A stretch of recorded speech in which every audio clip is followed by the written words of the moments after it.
Bonjour et bienvenue dans le deuxième épisode de notre podcast Dans la tête du client. Ici Patrice Thirier et Christophe Decacré de High. Dans la tête du client, c'est le podcast numéro 1 des sciences du comportement appliquées au marketing et à l'expérience client. Parce que mieux comprendre comment marche le cerveau de vos clients, c'est une clé incontournable pour mieux comprendre et mieux les accompagner dans leurs besoins du quotidien. Alors aujourd'hui, on va s'intéresser à un sujet qui nous concerne tous, que nous vivons tous au quotidien et qui pourtant est assez rarement adressé, l'attente. Alors attention, je ne parle pas ici de l'attente dans le sens de la prévision de ce qui va se passer, ou comme disent les Anglais, de l'expectation. Non, je ne parle pas non plus de data Michelin, ni de l'attente 2 secondes de Décathlon, bien qu'il puisse y avoir de l'attente pour une tente Décathlon. Non, je parle ici de l'attente, de la file d'attente, de l'interminable attente et de son ennui latent à l'attente. Vous m'avez suivi certainement. Alors, justement, pourquoi l'attente crée-t-elle en nous ce sentiment désagréable? Qu'est-ce que les sciences du comportement nous apprennent sur ce sujet? Comment faire en sorte qu'une phase d'attente, souvent incontournable au sein des parcours clients, soit mieux perçue et mieux vécue par les clients? Quelles sont les astuces et les bonnes pratiques à connaître? Alors tout ça, les réponses sont dans ce podcast. Alors c'est parti, sans plus attendre, on vous dit tout. On l'a tous constaté, attendre, faire la queue à Carrefour, à la caisse, même chez Auchan d'ailleurs, c'est assez pénible. Et alors, on s'est un petit peu penché sur la question pour savoir, mais pourquoi on n'aime pas attendre? Et alors, je ne vais pas vous faire un cours de philo sur le sujet. Pourtant, cette détestation qu'on a de perdre son temps dans une file, c'est probablement essentiellement pour trois raisons. La première raison, c'est que ça nous renvoie à notre sentiment d'impuissance. C'est vrai que quand on est en train d'attendre, eh bien, on est dans une situation qu'on ne contrôle pas. On est donc dépendant, on ne choisit pas ce qu'on est en train de faire et on subit complètement. Et ça, dans la psychologie humaine, et ben, c'est vrai que c'est quelque chose qui nous pose problème parce que notre cerveau, est construit, de telle manière que l'on cherche à contrôler notre destin, pour ne pas en être victime, hein, historiquement, et on aime donc tout contrôler et ça, on le voit tous les jours. On aime contrôler, notre santé, on aime contrôler notre carrière, notre destin, mais aussi celui de nos enfants. On aime, contrôler nos performances, on aime contrôler la télécommande devant la télé, que ce soit pas l'autre à côté qui la prenne. Et donc ça, c'est probablement la première raison, c'est que cette volonté de contrôle, qui d'ailleurs peut-être ne nous rend pas toujours très heureux, cette volonté de contrôle, elle est profondément ancrée, empreinte en nous.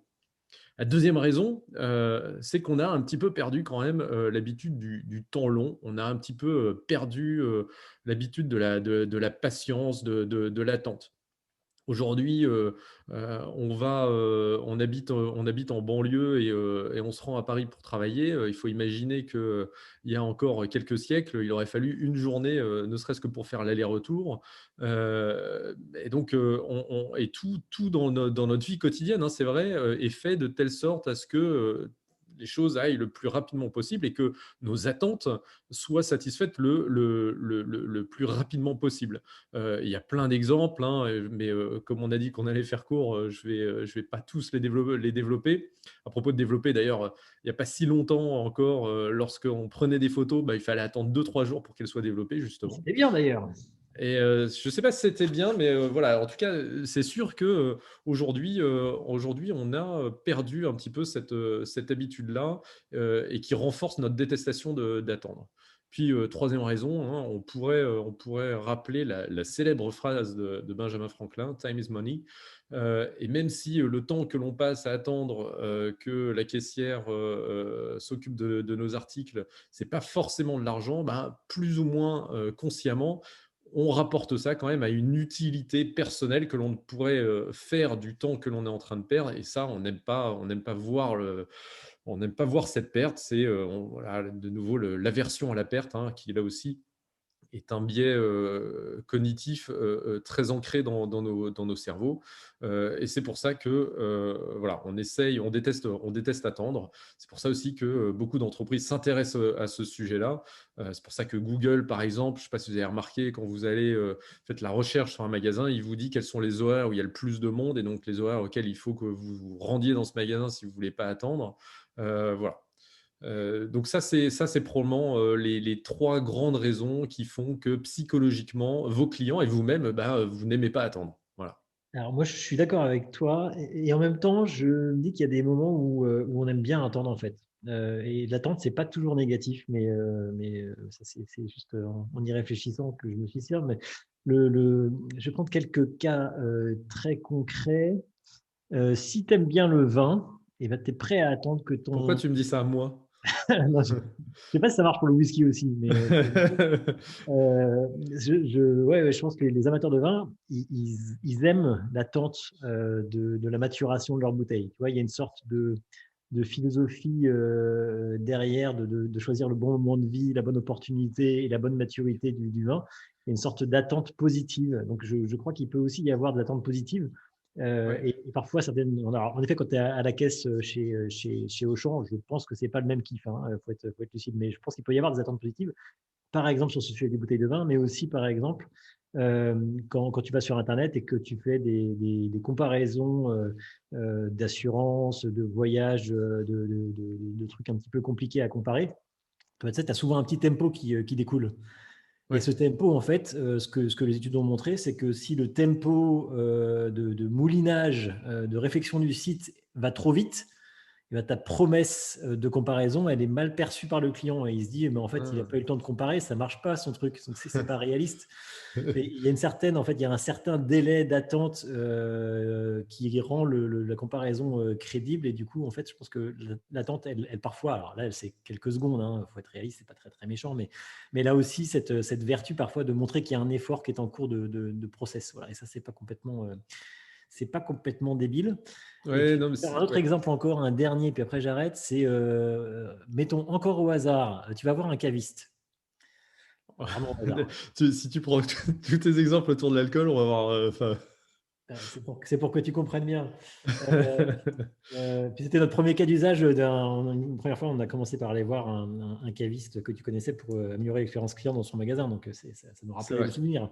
Mais donc, ce sujet de l'attente-là, quand tu vas voir un caviste et tu vas lui dire, bah, j'ai besoin d'une bonne bouteille pour un bon dîner avec des amis, machin. S'il te sort une bouteille qui est sur le rayon, ok, bon, ça paraît intéressant, il va te faire le storytelling qui va bien, tu vas peut-être la prendre.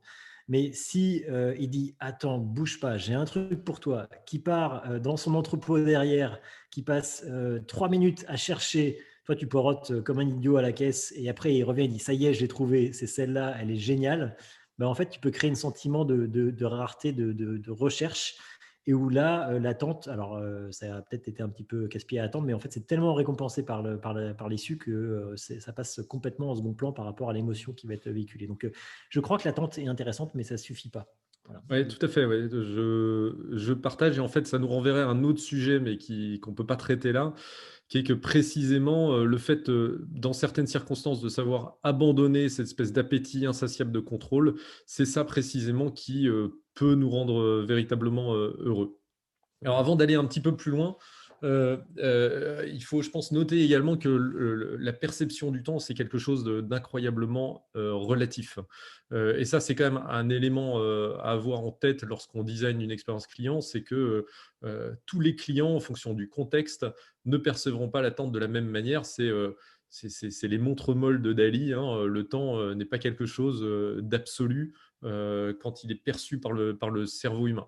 Et alors, je voudrais faire une petite expérience. Je t'ai envoyé un lien YouTube. Je te propose de jouer cette musique et de faire attention au rythme. Et tu vas me dire comment tu trouves ce rythme. Ok.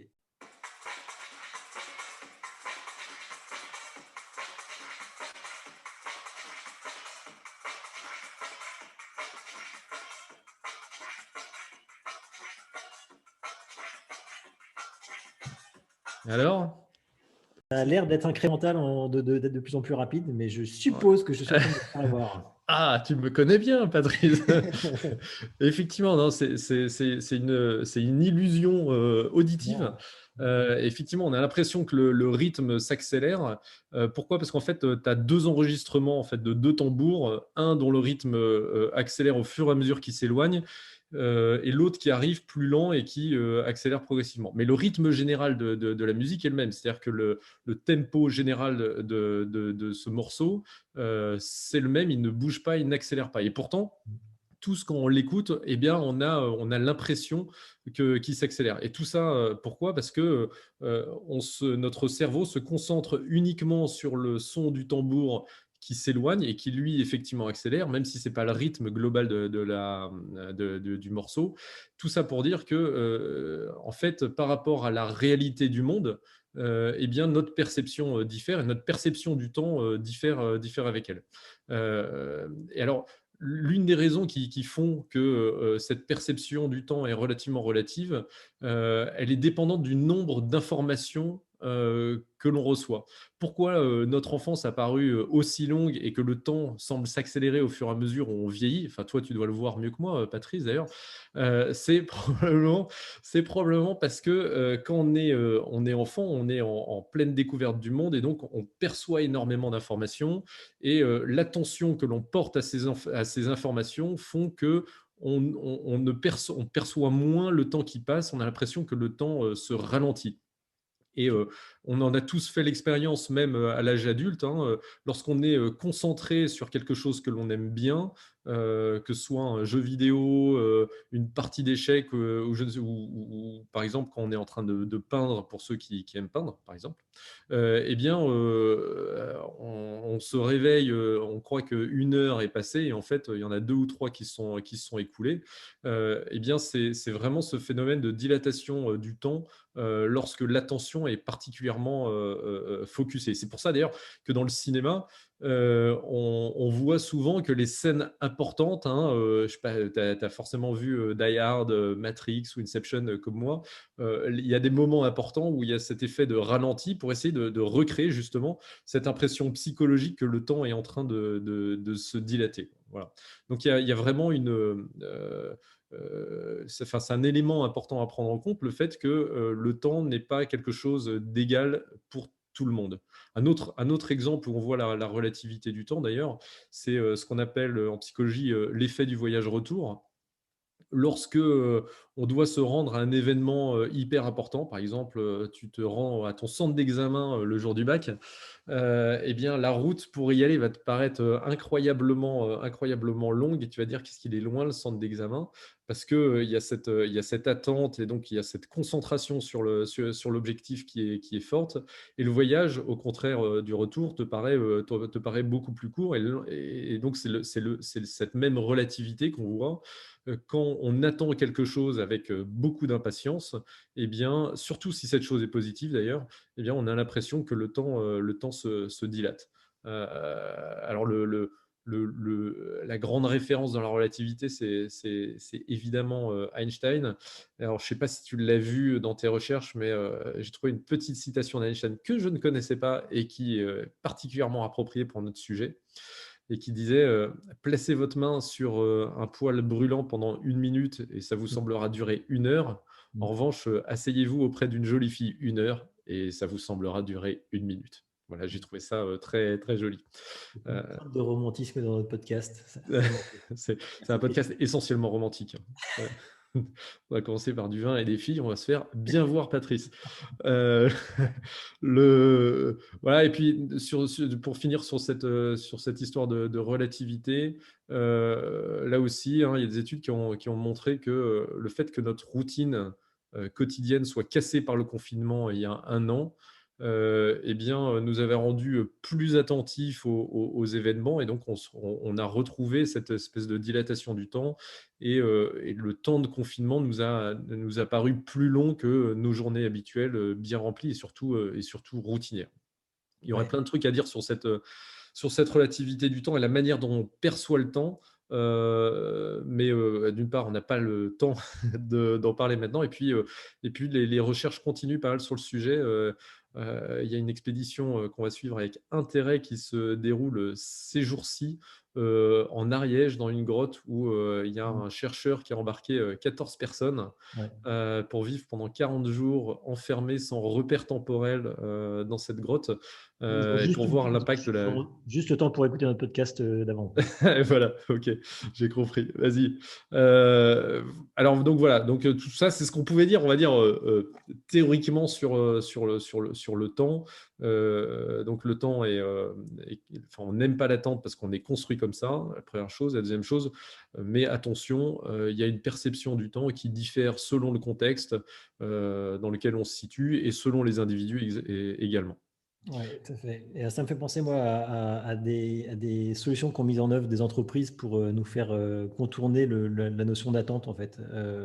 Et en fait, là-dessus, j'avais vu une expérience qui a été marrante dans un aéroport où les clients se plaignaient souvent que les délais d'attente devant les valises à la salle de livraison des valises là, étaient insupportables alors qu'elle était juste de 7 ou 8 minutes. Mais après un long voyage dans un avion où on s'est déjà un petit peu embêté après de devoir attendre longuement sa valise, c'était un moment de douleur assez fort.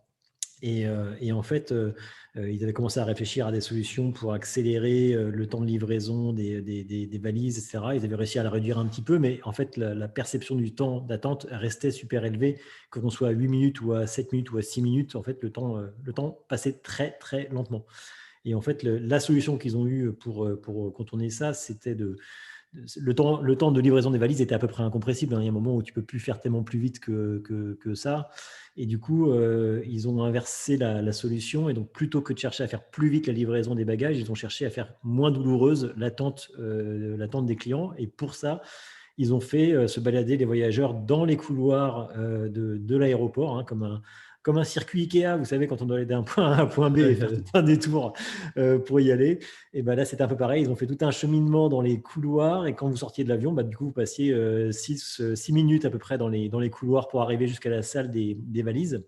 Et là, comme par magie, pile au moment où vous arriviez, touc, le rouleau se mettait en marche et les premières valises arrivaient. Et là, tout le monde disait waouh, c'est extraordinaire. Donc, C'est extraordinaire, j'ai 3 ampoules aux pieds tellement on me fait marcher ouais, dans alors je fais l'aéroport. 18 kilomètres, mais qu'est-ce que c'était bien.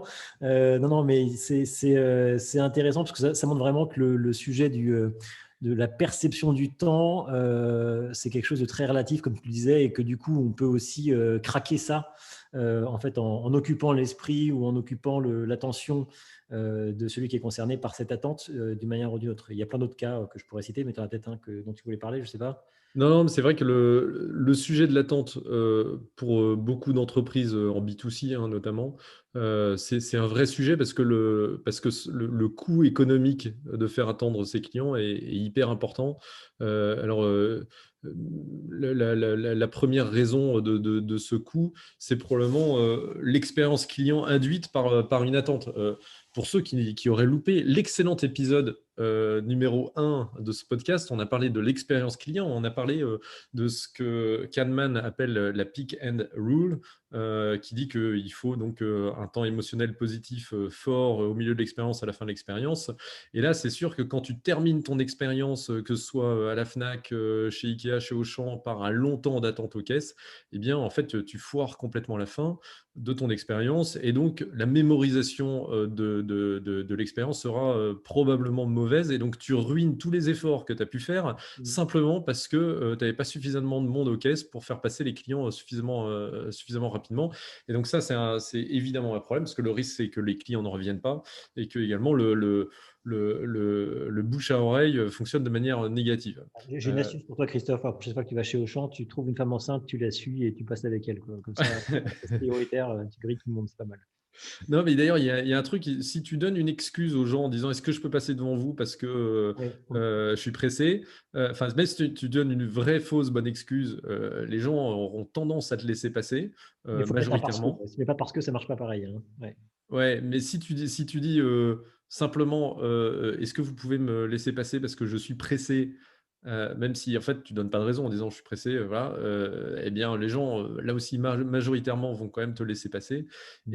et même si tu dis, «Est-ce que je peux passer devant vous? Je suis pressé simplement, enfin, ou est-ce que je peux passer devant vous?» voilà, eh bien on constate qu'il y a une proportion significative des gens qui te laissent quand même passer, voilà. Donc ça Moi, c'est j'avais lu une étude là-dessus, le parce que et en fait, la justification, quelle qu'elle soit, oui, oui, a un gros pardon, tu as impact. raison, ouais, ouais, c'est ça, ouais, ouais, ouais. Alors l'autre coût économique de l'attente, hein, très rapidement, c'est que, bah, on l'a tous fait, au mieux, on va essayer de changer de file, parce que ça, c'est quand même un vrai pain de voir que la file d'à côté, eh ben, elle va forcément plus vite que la tienne. Et donc ça peut, provoquer, quelques commentaires ou, à la caisse, ou entre les clients.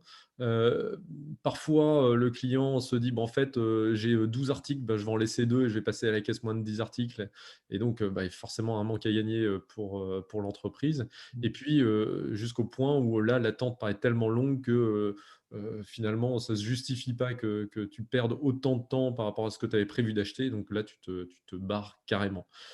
Et c'est un gros sujet parce qu'effectivement, si on cumule le temps que l'on passe à attendre, alors c'est une étude américaine qui dit qu'un Américain moyen, pléonasme, un Américain moyen attend Et hop, des 113. copains en plus. Ouais, je vais me faire des copains en plus. Un Américain moyen attend 113 heures par an, ce qui est incroyable. Et au Royaume-Uni, donc plus proche de nous, en moyenne, dans ta vie, si tu es anglais, tu passeras 1 an, 2 semaines et 1 jour dans des files d'attente. Voilà. Et le problème, c'est que on a finalement une résistance assez faible à l'attente. Mais je regardais ça également là. Tu as un quart des gens qui sont prêts à attendre 2 minutes et qui, au-delà de 2 minutes, pour eux, ça devient tellement insupportable qu'ils se barrent ou ils font un scandale. Tu en as quasiment 60% qui sont prêts à attendre 4 minutes et une majorité qui sont prêts à attendre 5 minutes. Mais du coup, ça fait plus de 100%. Donc, Oui, c'est je- ce que je suis en train de j'ai regarder. j'ai dû me gourer quelque part. Voilà. Ouais, Bon, ça en tout pousse cas, aussi sur voilà. le bon Et, maths. c'est- Ouais. et ça, c'est une tendance qu'on retrouve aussi sur Internet, mais tu dois le savoir mieux que moi. Exactement. J'ai lu que 40% du trafic s'évaporait après 3 secondes d'attente. C'est-à-dire que les gens passent à autre chose, cliquent ailleurs. Et donc Ouais, là aussi, ne pas avoir un temps de réponse suffisamment rapide, c'est un vrai problème. Et d'autant que c'est une tendance qui s'accélère. Je disais que euh, on était de plus en plus impatients. Eh ben, on le retrouve également sur Internet. En 99, le temps moyen d'attente à un correspondant, c'était 8 secondes. Après 8 secondes, tu avais 40% des gens qui quittaient le site. Voilà. et je pense qu'un autre moyen de voir ça, et là, j'ai pas les chiffres e-commerce, mais je serais curieux de voir l'impact en test AB, c'est combien concrètement de clients, quand ils consultent un article en ligne, ne le choisissent pas parce qu'il n'est pas marqué comme étant en stock et disponible immédiatement versus un truc en stock disponible. Je serais curieux de voir l'impact que ça a économiquement, mais je pense que ça doit être énorme sur le taux de transformation. Ouais. Et là-dessus, ça me rappelle une expérience qui est intéressante parce qu'elle est aussi liée en fait à la notion d'attente, de délai, et à la notion de biais du présent. C'est cette tendance qu'on a à favoriser quelque chose qu'on peut avoir de manière immédiate par rapport à quelque chose de futur. Et c'est des commerçants de meubles qui justement faisaient de la livraison euh, un peu en production tendue, hein, et qui donc livrait sous 6, 8, 12 semaines. Alors évidemment, quand les clients naviguaient sur le site, trouvaient le meuble de leur rêve, qu'ils allaient sur la page pour commander, et pile au moment de commander, ils voyaient qu'il y avait 12 semaines d'attente, bah forcément, tu avais un taux de chute, t'avais un taux de chute énorme. Donc, ce qu'ils ont fait pour contourner le problème et pour réussir à satisfaire ce besoin d'immédiateté du client, eh bien, c'était d'augmenter un tout petit peu leur tarif visible sur le site. Et au moment où le client arrivait en page de paiement, il y avait toujours marqué que c'était 12 semaines, hein, parce qu'ils ne sont pas là pour mentir. Par contre, il y avait une petite remise bien visible intégrée qui disait bah, moins 10% sur ce produit parce que malheureusement, il est en production actuellement, il sera libre que dans 12 semaines. Et du coup, pour vous dédommager de cette attente insupportable, on fait un gros effort pour vous de manière exclusive, et donc cliquez là pour en profiter. Voilà. Et donc, du coup, c'est un moyen assez malin de transformer un délai d'attente en une opportunité de bonne affaire. Voilà. Ouais, complètement, ouais. Ouais, ouais. Alors il y a pas mal de trucs effectivement sur la livraison, pas mal d'études qui ont été menées. Il y a une étude qui a été menée il y a quelques temps sur Alibaba. Alors, une grosse étude en termes de données, ils ont étudié les données de 4 600 000 expéditions, ce qui est pas mal. Et à force de tourner les données dans tous les sens, ils se sont rendus compte qu'il y avait une corrélation importante entre les notifications que tu recevais pour savoir où en était ta livraison et la satisfaction globale de l'expérience. Je m'explique. Lorsque tu reçois beaucoup de notifications au début, tu vois, admettons que ça dure 3 jours, tu vois, la livraison, et que la première journée, tu vas dire, OK, votre paquet est en préparation, OK, on l'emmène à la poste, et OK, il est expédié, et qu'ensuite, il se passe rien, et que tu as ensuite une dernière notification en disant il est dans votre centre de poste, eh bien, le fait que toutes les notifications arrivent au début vont faire que justement sur la fin, tu vas te dire mais qu'est-ce qu'ils fabriquent, quoi. Enfin, tu vois, Le voilà. rythme n'est plus le même, quoi, c'est ça, oui. Ouais, et donc, en revanche, si tu trafiques, on va dire, même de manière artificielle, tes notifications, de manière à ce que tu aies plusieurs notifications qui se succèdent juste avant la livraison, eh bien, tu vas avoir ce sentiment d'accélération, là aussi, hein, c'est la relativité du temps, mais de la perception du temps. Tu vas avoir le sentiment que vraiment ils accélèrent, que ça va vite, et au final, tu vas obtenir une note qui sera largement supérieure, Ouais. significativement supérieure. Et en ça me fait penser, d'ailleurs, tu parlais tout à l'heure de notre fameuse équation d'expérience client dont on parlait au dernier podcast, mais Et au je premier pense d'ailleurs. excellent. Ce sujet en fait de la perception de l'attente, c'est aussi un petit peu ça, hein. Il y a aussi une dimension en fait d'expérience attendue et d'expérience vécue. Euh, Oui, Tu vois, parce que quand tu dis que tu vas chez Leclerc ou à l'aéroport ou n'importe quoi, tu t'attends à un délai d'attente. Voilà. ouais. Et en fait, ça peut du coup, tu peux être surpris en bien comme en mal de la réponse ou de la rapidité avec laquelle tu vas être traité. Donc cette notion d'expérience attendue, en fait, va quand même vachement jouer dans la perception que tu vas garder et dans la mémorisation que tu vas faire de l'événement. Ouais, enfin, ça me rappelle une conversation là qu'on a eue récemment avec un copain commun qui a commandé un oreiller sur Teddy Bear. Et donc, il était bluffé par l'expérience client de Teddy Bear qu'il trouvait formidable. Et d'ailleurs, le mot formidable se retrouve probablement au moins 200 fois dans le site.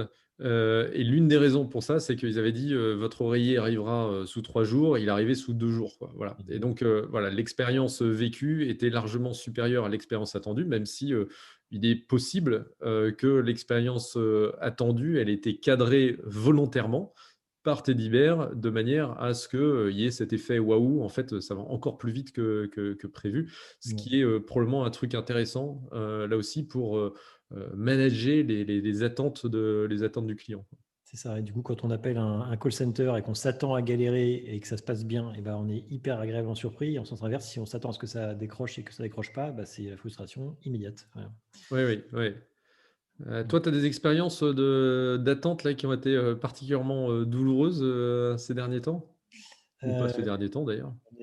J'en ai eu pas mal, mais en fait, je me disais, enfin, moi, c'est surtout sur le e-commerce récemment quand ça m'est venu que j'ai eu des délais de livraison qui m'ont galéré. Et là, encore, il y a quelques jours, j'ai commandé sur Leroy Merlin et les mecs, ils te préviennent des délais de livraison que une fois que tu as passé ton achat en ligne. Donc, que quand tu as payé. Genre juste après, quoi. Juste après. Et alors Ouais. là, je te raconte pas l'expérience pourrie, quoi, parce que Là, tu as vraiment l'impression de te faire.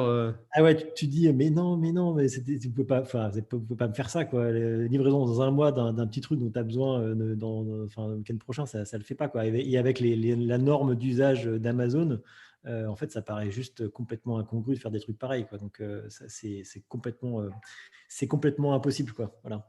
Ouais. Après, il y a plein d'autres cas où j'ai attendu, hein, et je pense que ça dépend de pas mal de contextes. Mais tu voulais peut-être parler d'un des exemples que tu avais en tête? Non, écoute, en fait, moi, j'aime pas attendre tout court. J'ai pas eu une expérience qui ressort particulièrement. Ou alors, si, j'en ai une, mais c'est juste te faire plaisir, tu vois. Il y a quoi, il y a 2, 3 ans, j'étais parti me balader avec ma petite famille dans le Jura suisse. Paysage incroyable en plein hiver, une température, tellement négative que même mon carburant a fini par geler. D'ailleurs, c'est pour ça que je me suis retrouvé à devoir appeler l'assistance, perdu au fin fond de la montagne et alors là, pour le coup, en fait, j'ai passé mon call et j'ai pas eu de feedback, tu vois? Donc le sentiment d'impuissance était, probablement à son paroxysme. J'ai pas eu de feedback probablement parce que, comme j'étais pas en France, le réseau était peut-être moins connu et donc savoir où était la dépanneuse la plus proche. J'avais pas, tu vois, d'indication sur où en était la dépanneuse, et donc le temps m'a paru assez long et d'ailleurs il a été, relativement long et puis d'autant plus long que on a dit à un moment aux enfants: «Bon, bah, allez dehors, gambader et puis, vous réchauffer». Ce qu'ils ont fait sauf que le dernier a trouvé malin d'aller jouer, sur la rivière qui était gelée et puis il a fait péter la glace et donc on s'est retrouvé dans une bagnole qui était froide, avec un enfant trempé, en attendant un dépanneur qui n'en finissait pas d'arriver. Donc, ça c'est voilà, le fait d'être, ouais, un petit peu Ensuite, impuissant ça faut et prendre de son subir, ouais, temps. c'était pas cool.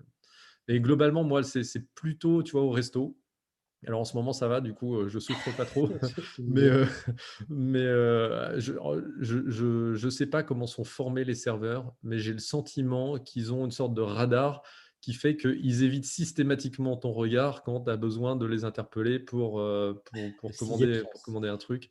Ouais. Heu et voilà et j'avais, un copain, que ça avait, visiblement énervé, tellement plus que moi qu'il a pris, le verre en cristal dans le resto où il était. Il a attendu que le serveur le regarde et quand le serveur l'a regardé, il a lâché le verre qui s'est explosé en 1000 morceaux par terre et là, tu as 3 serveurs qui sont arrivés. Ce qui, finalement, est un moyen malin On attirer l'attention, ouais. d'attirer l'attention, ouais, ouais. Je vais rebondir moi sur un des points que tu as évoqué, qui est ce sujet du délai d'attente, parce que je constate aussi qu'on a on a un biais là-dessus. C'est-à-dire que quand on te dit: «Bah, voilà, votre dépanneur va arriver dans 45 minutes» ou que tu t'attends à une livraison, sous tant de jours et que c'est pas ce que tu attendais, en fait, tu te fixes un cap et ce moment, c'est le cadrage, enfin, c'est l'ancrage. C'est là où on va te donner un moment d'attente estimé et Ouais. donc on va dire: «Bah, il y en a pour tant», voilà, pour une livraison ou pour n'importe quoi et en fait, heu, plus tu te rapproches de cette date butoir ou de ce moment butoir où tu es censé De ce être délai butoir, ouais, ouais. ouais, ce délai butoir, plus ton impatience grandit et c'est un peu comme l'atteinte Ah des ouais. objectifs, hein, plus tu t'en rapproches, plus tu as envie d'être au bout et puis après, une fois que tu as dépassé ce seuil, si tu as pas été livré, alors là, tu es tu en burn, tu supportes plus, et tu as juste envie, enfin, la douleur est vachement plus forte à partir de ce moment-là où ça a été dépassé donc l'annonce d'un délai d'intervention, d'un délai de livraison ou d'un délai d'attente, il faut plutôt le gonfler et réussir à être plus rapide que prévu pour créer du wow versus se louper et créer un anti-effet très très violent, quoi. Voilà. Ouais, donc pas être trop en surpromesse, ouais. Et pas être en surpromesse ou en surpromesse, même parfois c'est pas forcément implicite, hein, j'ai vécu des sermons de prêtres pour pas dévoiler ma vie personnelle, où je m'attendais à un sermon pas trop long et où parfois c'était très très long dans ma perception Au et bout d'une chaque mot, demi-heure. chaque phrase qui était prononcée à la fin devenait insupportable, quoi, tu vois. Mais et pourtant Ouais. ça n'avait rien de rationnel. C'était juste que moi je m'étais dit bon ça y est maintenant ça suffit, tu vois. Et derrière chaque fois qu'il rajoutait une tirade, j'en pouvais plus, quoi, tu vois. Ouais, c'est genre le prof qui fait son cours en 2 parties, puis en fait, tu te rends compte qu'en fait, il avait une troisième partie, que simplement il avait dit 2 parties parce que c'était gouré, quoi. C'est ça, c'est ça, Ouais. c'est ça, c'est ça. Ouais. C'est un vrai ancrage. Donc faut pas se louper sur l'attente, on va dire, et sur la projection. Ouais. Alors moi, je voudrais, revenir un petit peu sur l'histoire là que tu as évoquée avec, l'aéroport de Houston, Ouais. et la manière dont ils ont eu finalement de contourner le problème. C'est vrai que, limiter le temps d'attente, c'est quelque chose qui peut coûter hyper cher aux entreprises. Si on regarde par exemple, enfin c'est peut-être un exemple un petit peu extrême, mais le coût, pour développer une ligne de train à grande vitesse, c'est quelque chose qui est absolument colossal. Là, en Californie, le projet est en train de s'embourber. Ils en sont déjà à 80 milliards de dollars dépensés pour leur ligne à grande vitesse. Hem, à Manchester, où j'ai habité, quelques années, il y a un départ de train vers Londres, alors qu'ils annoncent comme un train à grande vitesse, mais qui en fait, si tu le compares avec la vitesse du TGV, est pas du tout très rapide. Il faut C'est 2 heures et relatif, quart. on a dit. Pardon? Tout est relatif, on a dit, oui. Oui, ouais, ouais, exactement. Ouais. Ouais, enfin, en gros, il faut 2 heures et quart aujourd'hui quand tu es à Manchester pour aller à Londres. Et devine quoi, il faut le même temps quand tu es à Londres pour aller ensuite à Manchester. Et donc, Bon. ouais, si, incroyable. Et voilà, et donc il y a un projet qui a commencé, qui est un énorme projet là aussi, un des plus gros projets d'infrastructure en Europe pour créer cette fameuse ligne en grande vitesse, à grande vitesse. Et là aussi, les coûts explosent. Ils en sont à peu près à 100 milliards de livres dépensés pour gagner 1 heure sur le temps de trajet. Alors, tu vas me dire, 1 heure sur 2 heures et quart, c'est vrai que c'est énorme. Mais quand tu sais que le temps est relatif, eh ben, tu te dis que tu pourrais utiliser les 100 milliards assez différemment pour Oui. que les 2 heures et quart non seulement ne paraissent pas longues, mais qu'au contraire, même les animations à l'intérieur du train soient suffisamment attractives pour que tu aies même envie de passer ces 2 heures et quart dans le train. Ouais. Et c'est notre ami Rory Sutherland qui disait bah ouais, plutôt que mettre 100 milliards dans la ligne à grande vitesse, eh bien, commander des grands crus, des films On y géniaux, revient. Ouais. des... ouais, c'est vrai. Et puis il ajoute aussi des serveurs et des serveuses bien gaulés, et vous verrez, les gens resteront dans le train une fois qu'il sera arrivé en gare de Londres.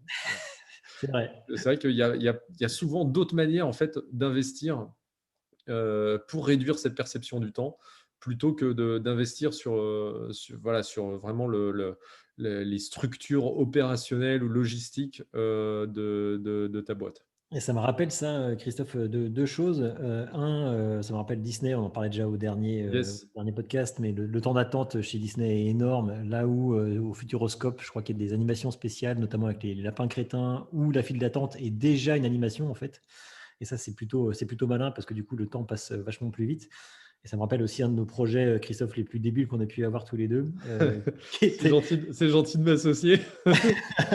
qui était le projet Louis XIV, je te rappelle Yes. un peu, où le concept c'était d'aller s'occuper des films Alors, d'animation. le challenge d'abord, c'était comment tu peux faire 1 000 euros en une journée, en 24 heures, C'est vrai que c'était en le partant challenge. de rien. Voilà. Oui. Et l'idée, on s'était dit, bah, tiens, on pourrait s'habiller en Louis XIV et aller faire un tour au château de Versailles pour Ou en faire des selfies Marie-Antoinette, avec moi les j'aurais fait gens. Louis XIV et puis tu aurais fait Marie-Antoinette. Ça aurait été plus compliqué pour moi.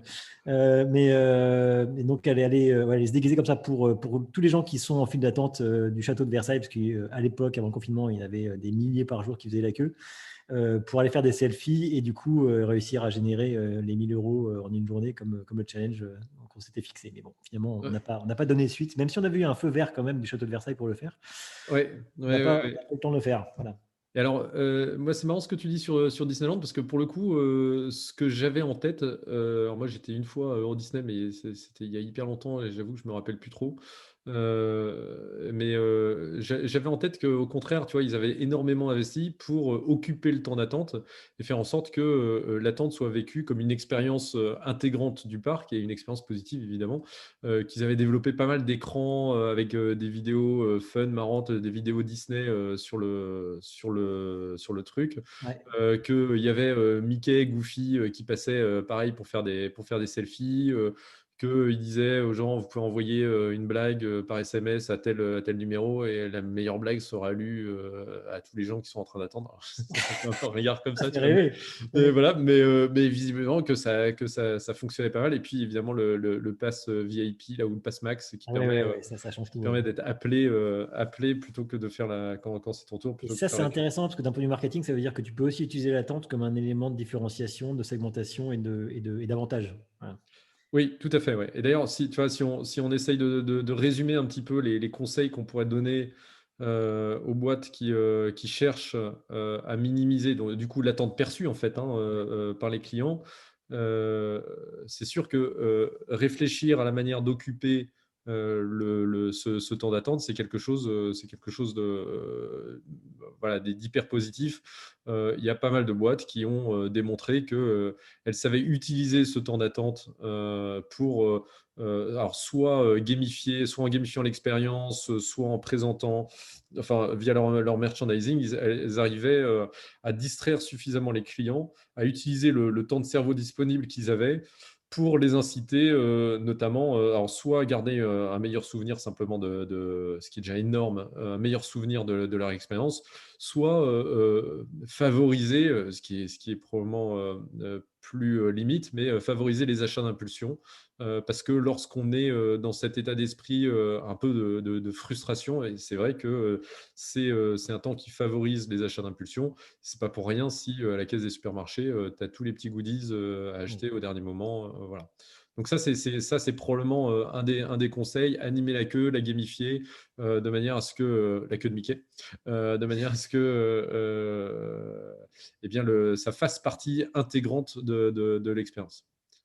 Moi, j'ai un deuxième, j'aurais un 2e conseil, à donner aussi, hein, quand on s'intéresse un peu à la psychologie de l'attente.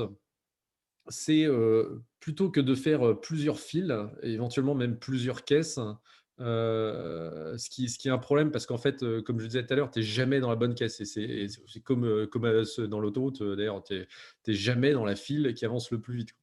Ce qui rajoute encore à la frustration, et du coup, c'est, plutôt de favoriser, les queues en serpentin là, tu vois? Comme tu as, dans quelques aéroports, tu vois? C'est qui dessine un S là, hop.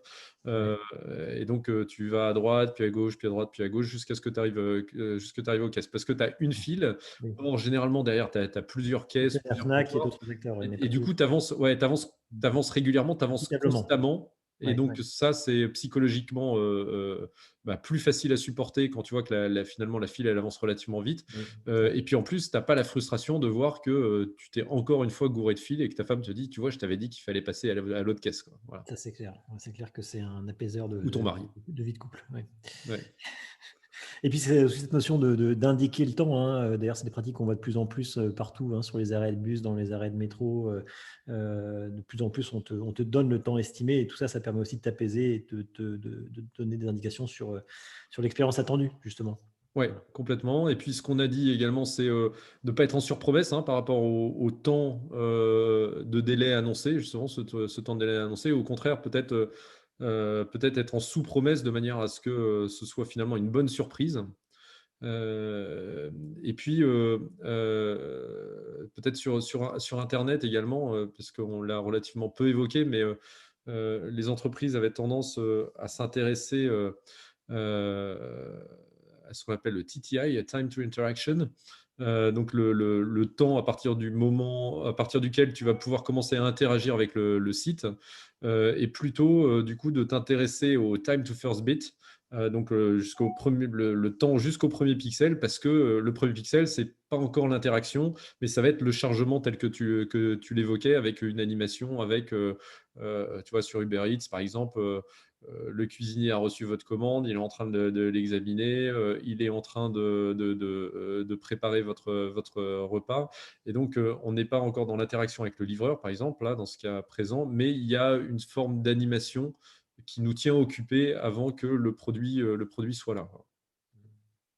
Et alors je dirais un dernier point pour peut-être pas tarder à s'arrêter, parce qu'après on va encore se faire gronder d'être trop long. Ouais. Et moi, je me suis interrogé sur le rôle du smartphone, en fait, dans notre relation à l'attente. Et je me suis demandé si le smartphone était un accélérateur de frustration, ou à l'inverse, un apaiseur de tension. Parce que je constate que à l'époque où on allait chez les médecins, il y avait des magazines plein de microbes d'ailleurs, ça n'aurait pas été vérifié, comme on aurait dit. Ah, Ah, mais c'est aujourd'hui plus personne le ne le pire, consulte. c'est les jouets, hein, des enfants. Et tout le monde prend son téléphone, et c'est en fait, le réflexe d'attente a été comblé par les usages d'applications, hein, on en a déjà parlé aussi, mais c'est devenu un vrai réflexe dès qu'on a le sentiment de lassitude ou d'attente. Et en même temps, c'est un super palliatif, parce que justement, quand on sort son téléphone, on peut s'occuper. Donc, d'un côté, ça nous donne l'immédiateté, d'un autre, ça nous donne un moyen de nous occuper l'esprit. Donc, est-ce que c'est un accélérateur ou est-ce que c'est un décélérateur de frustration? Je ne sais pas le dire. Ouais, en tout cas, ce qui paraît, alors moi, je pense que c'est plutôt un décélérateur, effectivement, au final, en tout cas sur le moment. Mais ce qui est certain, c'est que conjuguer l'utilisation du smartphone, qui est devenu un réflexe lorsque tu attends avec l'expérience client, c'est quelque chose qui, à mon avis, fonctionne bien. On l'a vu dans certains hôpitaux où pendant que tu attendais, tu pouvais commencer à remplir les papiers sur ton smartphone, etc. Ouais. Et donc, on te tient occupé. Du coup, le sentiment d'attendre est moindre.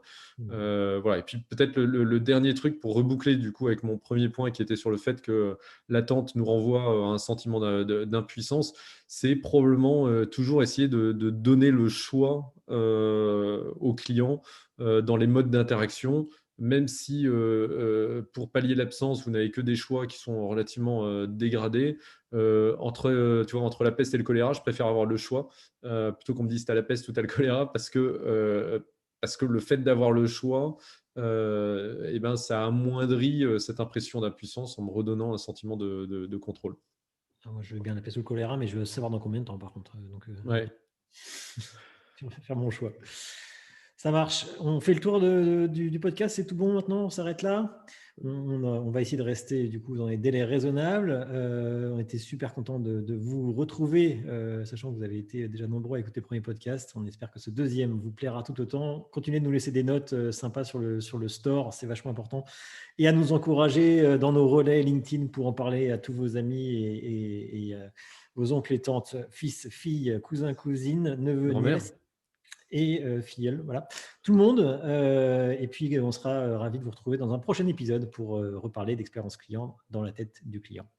Bonne fin de journée à tous. Et À on vous bientôt. dit à très vite. Bye. Bye.